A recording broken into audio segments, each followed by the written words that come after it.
Ibarat membeli mobil mewah tapi mesinnya belum panas. Dua bintang baru Arsenal langsung dikritik Thomas Tuchel. Namun, Mikel Arteta tak tinggal diam. Ia cepat pasang badan membela investasi mahalnya. Pelatih tim nasional Inggris Thomas Tuchel melontarkan kritik tajam terhadap dua pemain anyar Arsenal, Eze dan Noni Madueke, usai kemenangan 2-0 The Three Lions atas Andorra dalam laga internasional akhir pekan lalu. Pernyataan Tuchel langsung menjadi sorotan publik Inggris, terutama karena Eze dan Madueke baru saja direkrut Arsenal dengan bandrol tinggi di bursa transfer musim panas 2025. Total, Arsenal menggelontorkan hampir 250 juta pound sterling demi memperkuat lini serang mereka musim ini.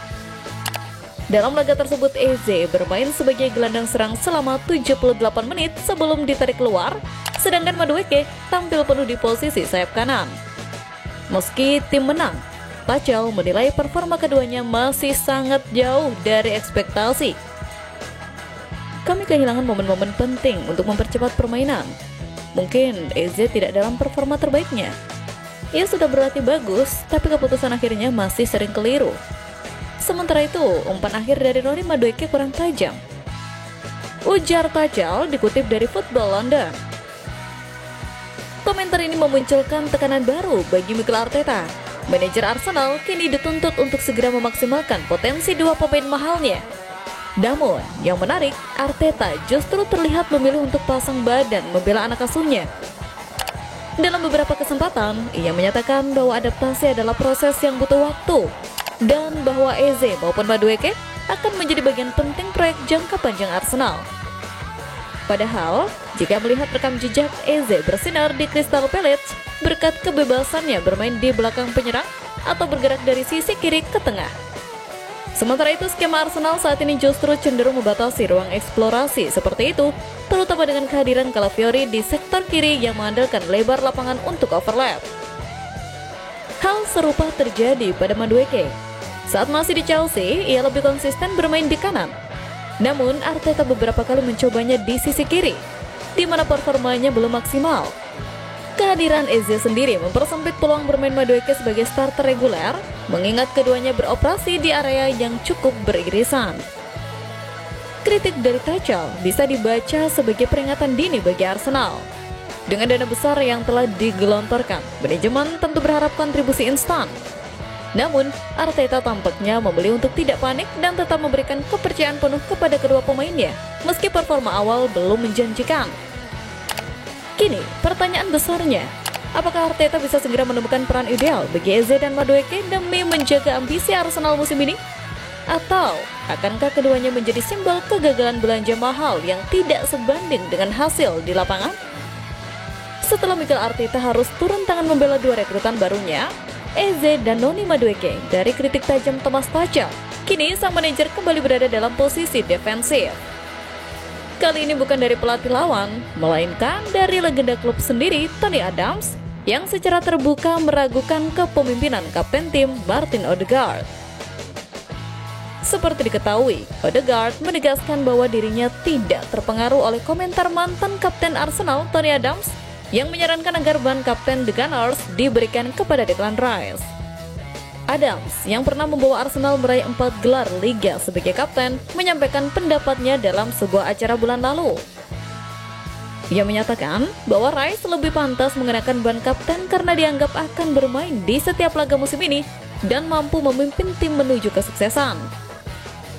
Menurut Adams, Declan Rice memiliki karakter yang dapat meletakkan fondasi bagi tim juara, sesuatu yang menurutnya tidak dimiliki Odegaard. Ia juga mendesak Mikel Arteta untuk segera memberikan tanggung jawab kapten kepada pemain asal Inggris tersebut. Saat diminta tanggapan ketika membela timnas Norwegia, Odegaard mengaku tidak ambil pusing dengan komentar tersebut. Ia menilai setiap orang berhak memiliki opini dan hal semacam itu bukan sesuatu yang perlu terlalu dipikirkan. Ia menambahkan bahwa sepanjang karirnya sudah terbiasa menghadapi berbagai komentar, baik positif maupun negatif, dan baginya penting untuk tidak terpengaruh. Menanggapi polemik tersebut, Mikel Arteta justru memberikan dukungan penuh kepada Odegaard. Dalam konferensi pers bulan lalu, Arteta mengungkapkan bahwa keputusan mengenai ban kapten telah melalui proses pemungutan suara di dalam skuad. Ia menyebut bahwa hasilnya sangat jelas, mayoritas besar pemain memilih Odegaard untuk tetap menjadi kapten Arsenal musim ini. Arteta menyampaikan bahwa hasil pemungutan suara menunjukkan kepercayaan penuh dari seluruh tim terhadap Odegaard, bahkan menggambarkannya sebagai selisih yang sangat jauh 100 mil. Ia juga menegaskan bahwa hal tersebut mencerminkan siapa yang benar-benar dipandang layak memimpin tim baik di dalam maupun di luar lapangan. Odegaard membenarkan bahwa pemungutan suara memang dilakukan. Ia mengaku senang mendapatkan kepercayaan dari rekan-rekannya dan merasa dihargai atas dukungan tersebut. Meski pada akhirnya keputusan tetap berada di tangan Arteta, konfirmasi itu memberi keyakinan bahwa dirinya masih dianggap sosok penting di ruang ganti Arsenal. Saat kepemimpinan Odegaard disorot Tony Adams, Arsenal juga dihadapkan pada situasi lain. Mika Biereth, striker muda yang dulu dilepas murah, kini bersinar dan membuka peluang kembali. Direktur olahraga anyar Andrea Berta punya PR besar jika ingin menebus kesalahan lama. Memang Arsenal selama bertahun-tahun dikenal kurang cermat dalam menjual pemain. Penjualan Alex Chamberlain ke Liverpool pada 2017 masih jadi rekor tertinggi klub. Hal yang mengkhawatirkan di tengah melonjaknya harga pasar pemain saat ini. Contohnya, lulusan Akademi Arsenal, Omari baru saja dijual Ipswich ke Nottingham Forest seharga 38 juta pound sterling.